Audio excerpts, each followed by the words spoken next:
They are braver than me. Well, having good gut health can give you more energy and even boost your mental health. But if you're feeling out of balance, one of the easiest ways to overhaul your insides is by adding fermented foods to your diet. So to tell us more, we welcome Weekend Sunrise nutritionist Sarah de Lorenzo. Sarah, good morning to you. Good morning. We're talking fermented foods. Yes. Why are they good for your gut? Why are they? Okay, so fermented foods are full of probiotics, and probiotics are amazing for our gut health. They really do just boost our microbiome, and our microbiome just governs our overall health. Everything from your weight, for your immunity, brain health, energy, cognition.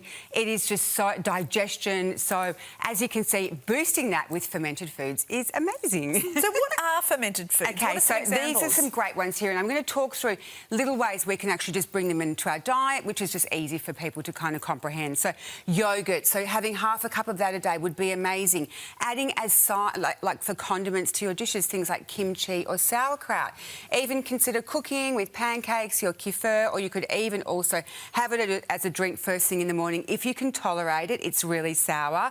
Kombucha. I know you love kombucha, don't you? No, this is just not true. I don't think I love anything on here. You do, and pickles. What's kombucha? Okay, this explain is for people who don't know what kombucha is. What is it? Kombucha. Okay, so it's a drink that's basically it's been fermented a little bit. They've got tofu as well. Oh, it's like cidery tasting. Yeah, it's like cider. Yes, so it's fermented. It's got a. You've carefully prepped this. Yeah, some tofu. Have some. So replacing proteins in your diet with a little bit of tofu. Oh, let me just have some. This is my morning start. Let me have some kombucha and some tofu. Yes, and then and what about a bit of miso soup instead of having a tea or coffee? Miso soup, I don't mind. But not at this time of the day. So. Pickles. Come on, do it. And then you could even sourdough. It's delicious. Tastes like nothing. There's something about this show. Mum and I love. We actually really like tofu. We do, but we just like. Can I have the carrot instead? I don't mind that. Well, you could actually. You can try this breakfast. Wash it down with some very delicious kombucha. It's not going anywhere, so I need to try something. Or if you want something hot, you could have a little bit of miso. But they're all great. Look, okay. The kombucha's fine. Let's just have a moment and appreciate that you've just now increased I've just had a moment eating that, so it's fine. But my gut's better for it, is that right? Yes. What are you making here? Some sauerkraut? Yeah, sauerkraut. So this is one of the things I love showing people how easy it is to make from scratch. So normally people do sauerkraut with cabbage. This is my recipe here. Now my recipe's got carrot, apple, beetroot. I've got turmeric in there, ginger. I've got garlic as well, which is prebiotic, which really feeds that good probiotic in there. Now the key is, and I slice it all together. I use my mandolin slicer. I love that. There is something very satisfying about a mandolin slicer. You just sort of slice away, put it all together there. Now, the key when you make it at home, and I have made this mistake many times, is you need to get the right amount of salt. Too much salt, it goes slimy and mouldy. Not enough salt, it doesn't ferment. So the salt's a really important part of the fermentation process. Grab a jar, I boil the kettle, I put it in the sink, you just pour boiling water over it.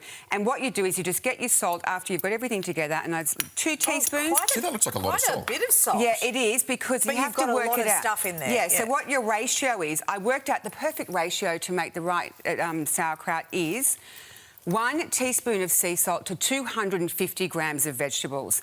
And so that's great there. Then you put that into there, screw the lid on, and then once a day, let the air out with a sterilised spoon, and there you will have your own sauerkraut. Okay, so when we're talking about how much we should have, if we're having fermented... The tofu still hasn't gone down. Sorry, sorry. Actually, no, I'm not sorry. Yeah, there is something about this show in tofu. Yeah. How much should you be having of fermented foods a day? Like, would that do you for your fermented food in a day? I would say one serve of any of those would be fine, and building it into your diet. Even if you did half a cup of yogurt a day, and even just some pickles or some tofu, or even a glass of that. Yeah. How many pickles? I would say 30 grams, a cupped handful, that kind of thing. Okay. Gut health is so important. It is. And it's ignored by a lot of people. It is, 100%. And it's like we've known since 500 BC, when Hippocrates, the famous Greek physician, said all disease begins in the gut. Yeah. But other ways with that sauerkraut there that you can bring it in is just things like, you can have it, I just want to... I was going to say that end of the table looks quite good, not this end. With eggs, with a salad, on toast, on its own. You know, you can eat it straight from the jar. Yeah. Well, you've got a new book out. Yes. You are prolific. You can find all of the recipes on the Sunrise website. And also, there it is, Sarah's new book. She's a busy girl. It is called The Gut Repair Plan. It is out now. Do yourself a favour and go and get it. Thank you, Sarah. Good to have you here, Thank Sarah. you. Thank Good you. to have you Michael's here. gut. Thanks. Yes. It is. It's feeling better already, believe it or not. And Feeling Really? lighter. Or I Really? might just need to take a break now. Go lie down. All right, you're watching Weekend Sunrise, our top stories this morning.